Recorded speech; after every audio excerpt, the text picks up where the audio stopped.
Hi, it's Antoinette from Law Love Live. This is a video in a series I've recorded today. This video is about attending law school. In order to attend law school, the first thing you have to do is attend grade school. That's pre-K or kindergarten through 12.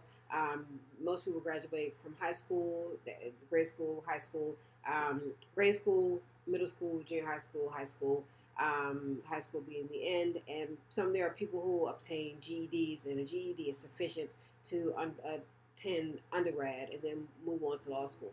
So in order to attend undergrad, you would have to take a entrance examination, which is the SAT. Some say it's Scholastic Achievement Test or Secondary Admissions Test, and you would take the SAT and obtain a score, and you would apply to various colleges. There are colleges and universities that don't require the SAT, or there were colleges and universities that did require the SAT.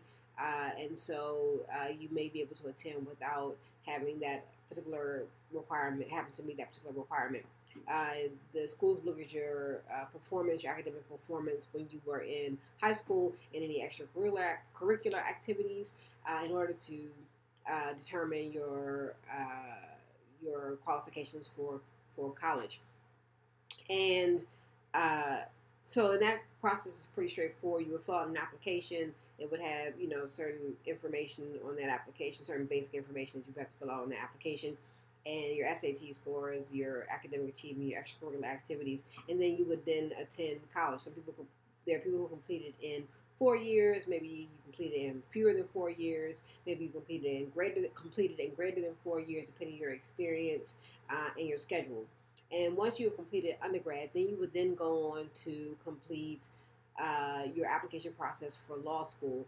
Many people begin this process in their late junior year or early senior year so that they can transition or go straight from undergrad into law school and then graduate in about 25 or 26. But there are people who have different stories and different trajectories. So there are people who go to law school, 1, 2, 3, 4, several years out of undergrad, or they may be mid-level executives who have a career change, or they may just return to school as older adults and then go forward with their law school education. But it's a rigorous program, no matter when you attend. It's going to be a rigorous program. And I want to make a distinction. It's not necessarily adult education. It's a law school degree. It's a law degree, but you may attend at different points in your life. So for law school, you would take the LSAT, which is the law school admissions test, and that test requires several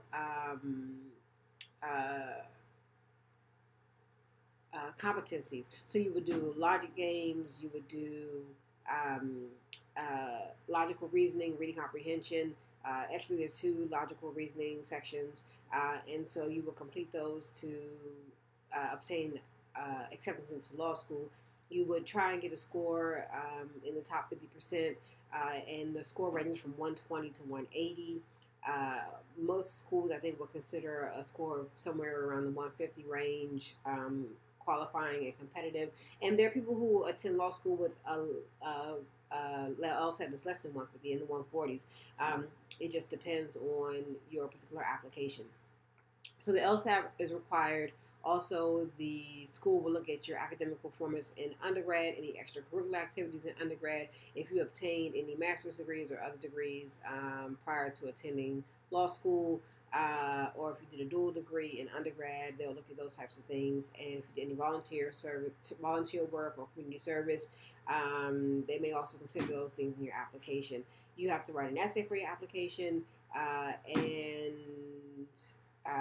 you may be required to do an interview. Not all schools require an interview. Most schools, I don't think, require an interview, but you may have an interview process, especially if you apply for funding or fellowship or a scholarship. They may interview you in order to award you that particular fellowship or scholarship, which are available. Fellowships and scholarships are available for law school, but the vast majority of people pay for law school with grants or with student loans.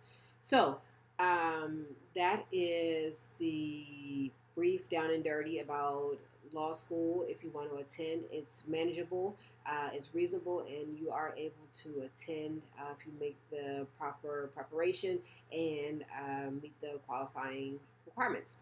Okay, That's it. Antoinette from Law, Love, Live.